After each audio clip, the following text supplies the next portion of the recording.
Kia ora and welcome to Astro Musical Interactions podcast. My name is Kāren Hunter, or Karena, and this is my way of offering expansive openings for the heart and minds through my two passions, astrology and music. This is episode 3 of series 2 of the podcast, and I am developing the process by which I'm creating this for you very organically. If you've listened to a few previous episodes, you will have noticed I've made a slight change to the name, using the word interactions over the word interventions. But we'll leave that to one side. I'd like to get down to business. How are you feeling about the upcoming Saturn-Neptune conjunction? Have you been reading about it and listening to podcasts and videos? It's causing quite the stir. Saturn and Neptune last conjuncted at the end of the 80s at a very turbulent period in world politics. The two together are very, very different energies, and there is a lot of debate around how these two energies are going to come together and manifest in our lives in 2026. If you read the news, as I do, you can see there are many, many things changing in the wider world, particularly politically. The Japanese Prime Minister called a snap election and overnight won a landslide victory for her party. Many rich and powerful men are being exposed for their deviant past activities and are falling from grace, and this is having repercussions not just in America but in other countries in Europe and England as well. There are very dark and mysterious things happening in the Middle East, particularly around Iran, where thousands and thousands of protesters were recently murdered in the streets. We need to watch this story. We need to watch and know what is happening in these parts of the world. They affect people here in Aotearoa. They affect us. We are not an isolated oasis in the bottom of the South Pacific.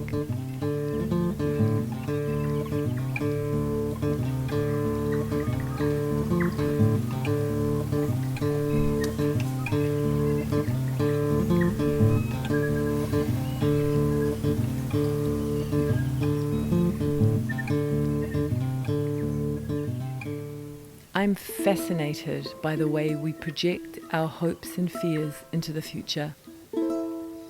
It's equally fascinating when these dates do produce events that synchronize with the predictions. Of course, this is a tender subject because we all want to believe that our circumstances will continually improve. Most people are working really hard to keep positive and to show up for our relationships, our families, and our loved ones. We're showing up at work and in our community groups, and we have rent to pay, cars to keep on the road, fridges to fill. We have commitments and responsibilities to ourselves to maintain our physical and mental health, as well as that of our children. And most of us are also hoping to achieve specific milestones while we're here too. I'm going to call this mundane reality Saturn.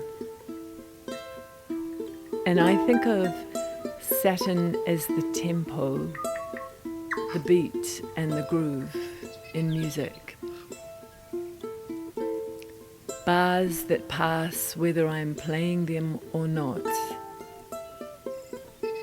Music doesn't care if I make the chord change in time to support the vocalist. Music is moving forward in time and existing in time, playing in time. Music is playing me, and I am playing it. Chronos, chronological time. This is Saturn.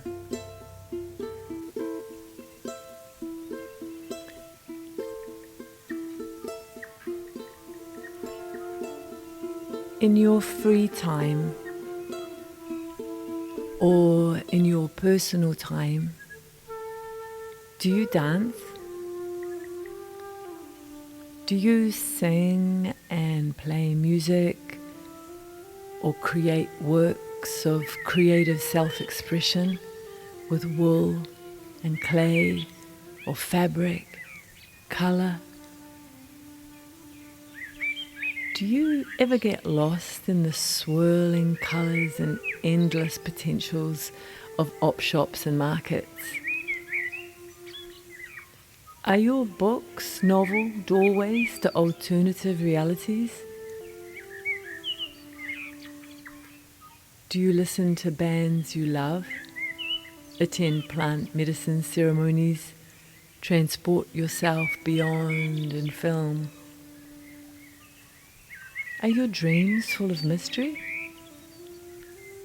Do you see shapes in the clouds, allowing your mind to wander on a sunset beach walk, sailing into the wild yonder with a backpack of medjool dates and dark chocolate?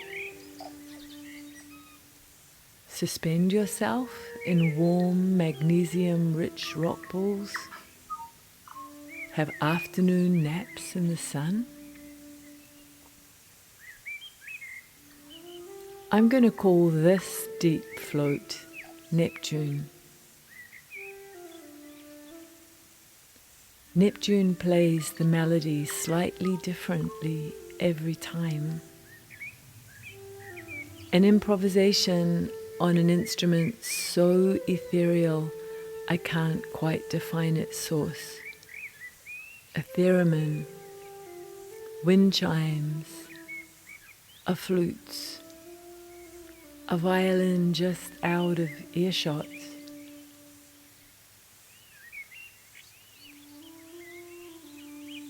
Neptune plays over the bar lines, swooping up and down brand new scales. Neptune doesn't know when to come in or remember the ending. Neptune is concerned with the membrane between the score and the eardrum and the brain fluid, the back of the heart, the fascia. Neptune's music moves fascia. Kairos time. Opening portals into the mystery where time stretches and bears no relevance to the clock.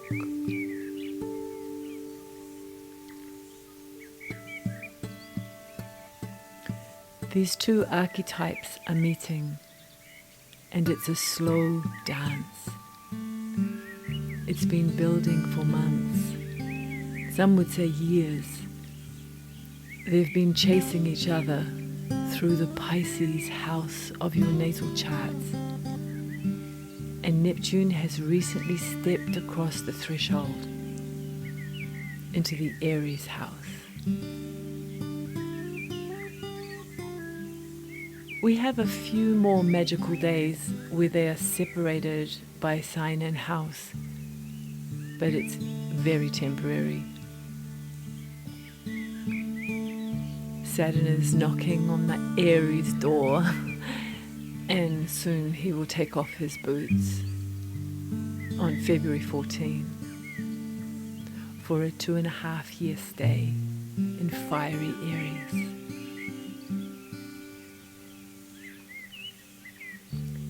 Saturn and Aries natives will enter their first, second, or perhaps third Saturn return. Saturn and Pisces natives will breathe a sign of relief and take an inventory of how far they've come and what they've learned.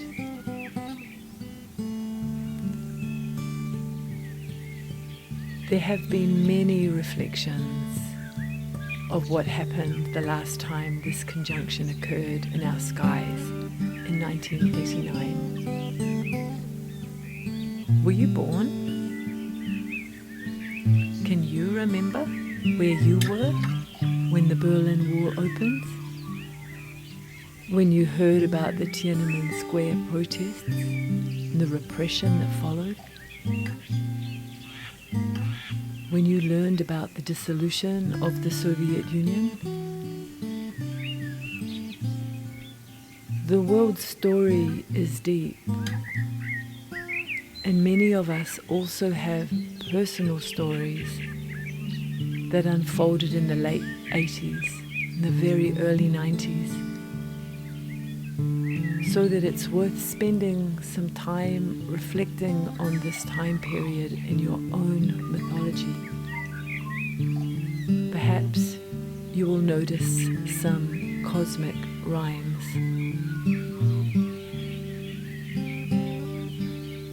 What is real? Are you sure? Is Saturn real because we can measure it quantitatively? Or is Neptune real because when we open ourselves to mystery, the qualitative speaks more accurately? Are they both real in their own unique way? And if so, can we be aware of this aspect building to perfection on February 21st? Can we take it seriously and also hold it lightly?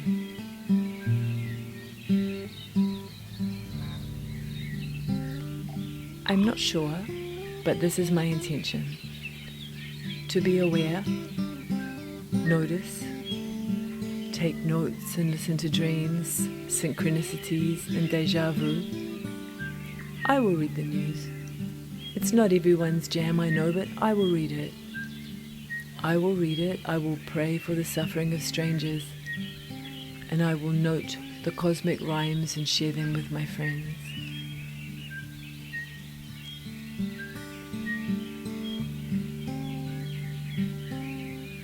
We have our first 2026 eclipse season beginning now as well.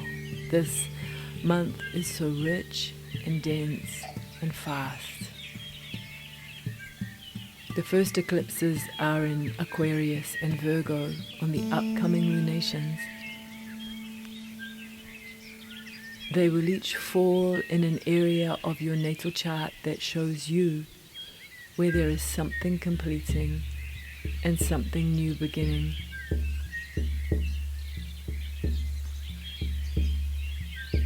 We are due our next new moon at 28 degrees of Aquarius on the 18th of February at 1:01 a.m.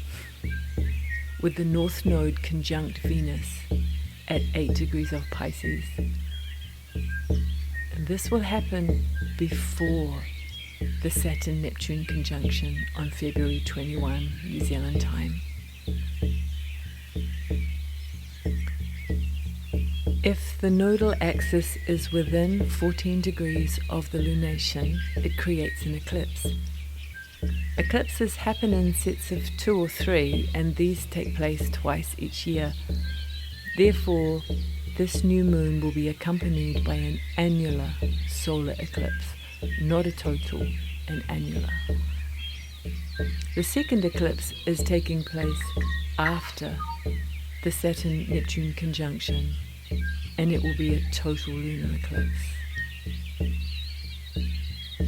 2 weeks later, around midnight of between March 3rd and 4th, there will be a total lunar eclipse, visible in Aotearoa, New Zealand, throughout the entire country, accompanying the full moon at 12 degrees of Virgo, which just occurs about half an hour later on March 4th at 12:37 a.m. with the South Node at 8 degrees of Virgo.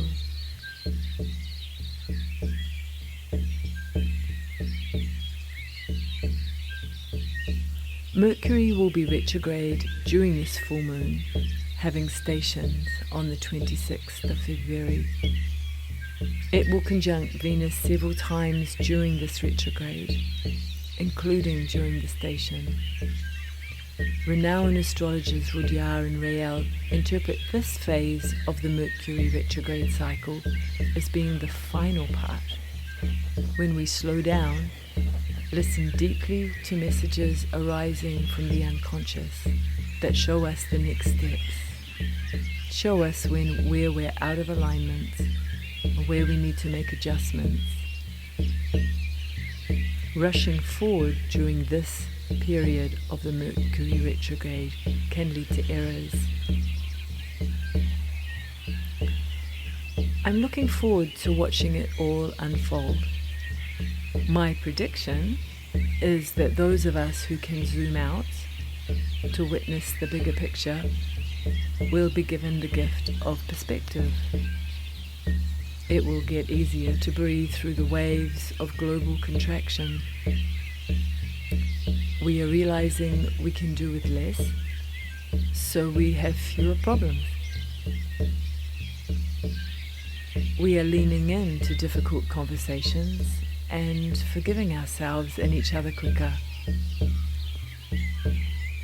We are taking the necessary steps to channel our attention and our funding into grassroots organizations, creators, and local business. In so doing, we create strong communities that support us through life's inevitable dramas. Because dramas are inevitable. The only thing we can control is how we respond. We are pioneers and people of the earth. We are firekeepers, drummers and dancers. We are ocean lovers and protectors. We serve the plants, the flowers and the trees, and they take care of us.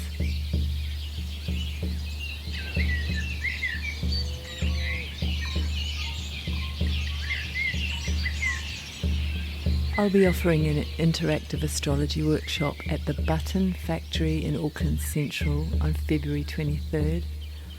Workshops and readings at Resonance Festival and Morph Festival. And in addition to this, my astrology study group is running on Wednesday nights in February, with the next one due to start in April. I'm available for astrology readings and music lessons throughout this period. I really appreciate your comments, your likes, any way that you can give feedback, any kind of feedback, what could be done differently, what could be better, and what worked. And I'd like to leave you with my prediction that we really get our shit together, because we really need to. We have to not play the victim and be strong. Look at whatever we're afraid of in the eyes and take our power.